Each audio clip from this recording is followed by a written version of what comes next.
Welcome to LSC, it's Sports Time. I'm your host, Bob Hintz. Today I have with me Eric Thompson, who is the two-time state wrestling champion at Hampton High School. Welcome. Thank you. Well, we're going to talk a little bit about, because I haven't had that many wrestlers on, but you started wrestling at a real young age. Yeah, I was about 3 or 4 years old when I started at the Hampton Jaguars and at Hampton High School. Hampton Jaguars at Hampton High School, and you're not even in school yet. Yeah, true. But you told me a little bit about being hyperactive, and your mama said, we got to do something with this guy, right? Yeah, my best friend and I both, we were driving them crazy, so they put us in wrestling to stop it. Well, who was your coach back then? You remember? That early was Doug Thacker. Yeah, he recently passed away, but right. He ran the program for many, many years in the Wrestling Hall of Fame. He's a good guy. Right. So now wrestling, and then you make it up to the high school, but you wrestled all the way up until you got into high school? I mean, they have a program for you? And I did. I wrestled for the Cub, they called the Cub team, until I was 13, and then started doing summer league teams, and because we didn't have a middle school program around here. And then got it to JV and all the way up. Okay, but also when you were younger, you played football and some other thing. You played with some guy that did pretty good over here. Yeah, with Ronald Curry and Blizzard, and there's a bunch of us that were on that team. There's a lot of good players on that team, the Hampton Tornadoes. Right. So. All right, now you get to high school, and a lot of people say, okay, you're a wrestler, you don't get to eat. You didn't really. Yeah, no, not really. Yeah, I got a private coach my sophomore year, and really jumped up my level of wrestling. And trust me, eating was not in the vocabulary at that point. It was cut weight and and win. That was about it.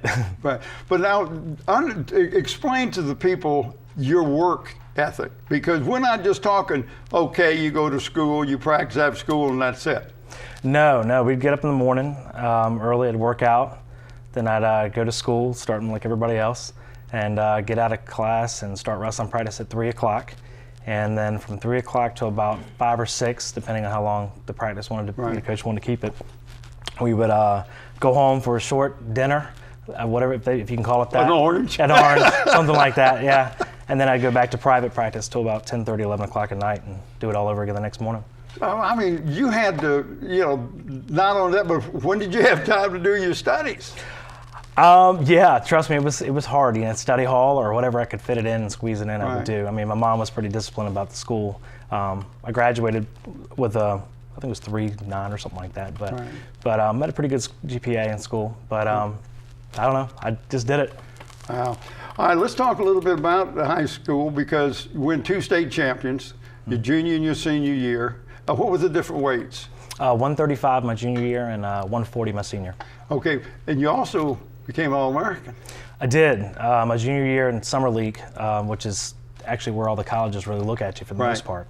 I was 3rd in the country my junior year in Fargo, North Dakota.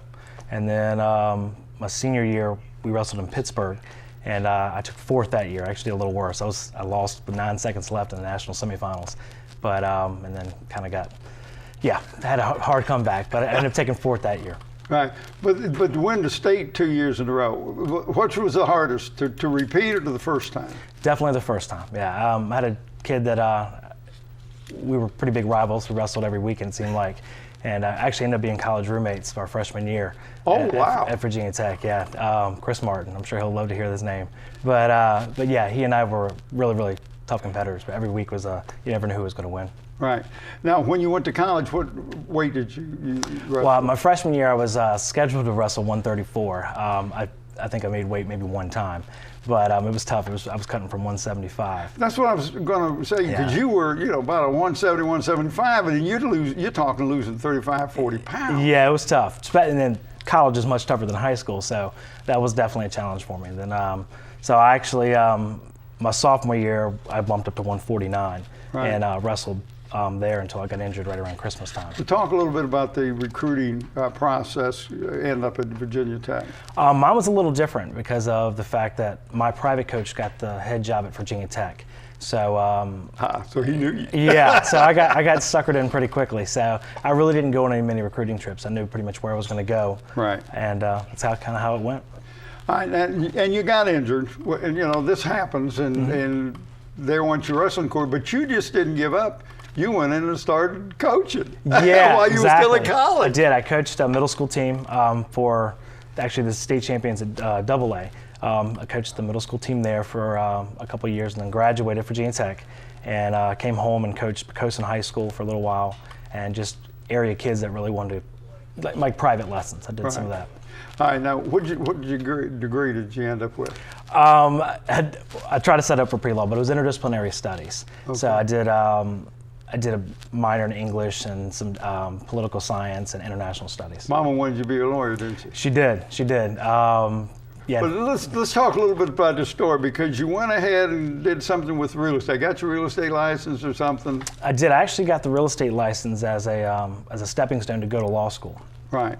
And started working in real estate and things of that nature, and then went to take the LSAT for go to college, and was in the test itself, and the proctor looked at me and told me to. He could tell I didn't really want to be there, and so he just told me to go ahead and leave. I told him I loved my job. I didn't really. Yeah, it's the greatest thing I ever did. So you're the closest you ever come to being a lawyer is you went in to take the test and turned around and left. And turned around and walked out. You got my money back and walked out. Yeah. So yeah, it worked out real well.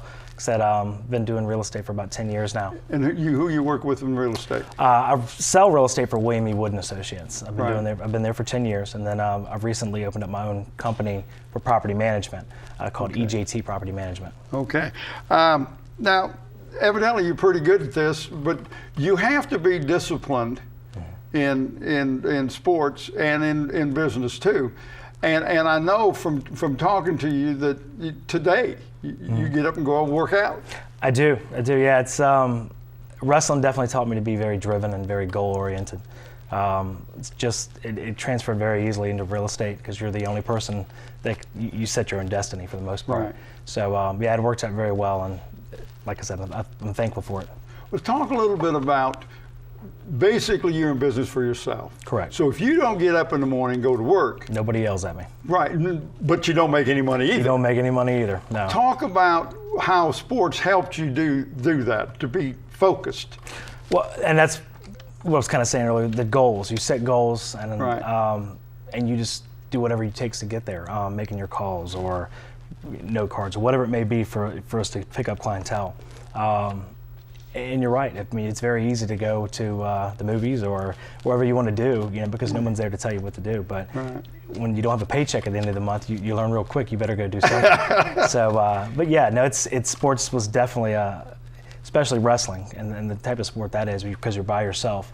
It was a big reason I've been fairly successful. Right. Talk a little bit about coaching over in Pocosin, because now you went over there and you knew these people. Right. And let me explain, for people who don't understand, but the wrestling community is pretty compact. I mean, everybody knows everybody. Yeah, usually, if somebody's in wrestling and, been there for a while, you definitely know who they are. Right. There was a gentleman by the name of Mr. Pierce that was the head coach there. Right. And he knew that he wanted somebody else younger to wrestle with the kids, I think is really what he wanted.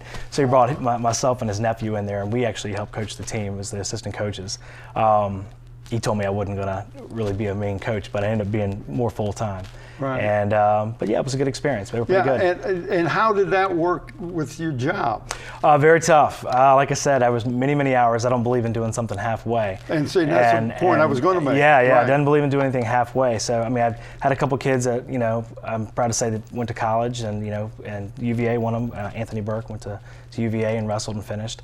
I took it very serious, but it's one of those things where it's tough to do both full time. Yeah. Well, but being able to manage your time, but I can see that you're not going to do something and only do it halfway, only show up occasionally. No, if I'm not winning, I don't like it. So Yeah. I like to win it all the time. So whatever it takes to win, I will try to do the best I can in it.